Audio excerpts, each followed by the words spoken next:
இந்தியாவின் பாராளுமன்றம் எத்தனை சபைகளை கொண்டுள்ளது? 2. இந்தியாவின் முதன்மை நீதிபதியை நியமிக்கக்கூடியவர் யார்? குடியரசுத் தலைவர். மாநிலங்களவையில் மொத்தம் எத்தனை உறுப்பினர்கள் உள்ளனர்? 245. இந்திய அரசியலமைப்பின் மூலக் கொள்கைகள் எங்கு இடம்பெற்றுள்ளன? முன்னுரையில்.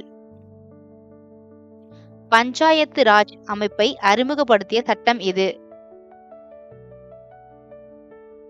73ஆம் சட்டத்திருத்தம்.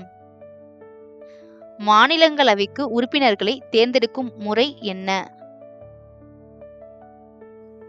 மறைமுக தேர்தல். இந்திய அரசியலமைப்பின் அடிப்படை உரிமைகள் எங்கிருந்து பெறப்பட்டன? அமெரிக்க அரசியலமைப்பு. இந்தியாவின் தேசிய கொடி 1921ஆம் ஆண்டு யாரால் வடிவமைக்கப்பட்டது? பிங்காலி வெங்கையா. தேங்க்யூ.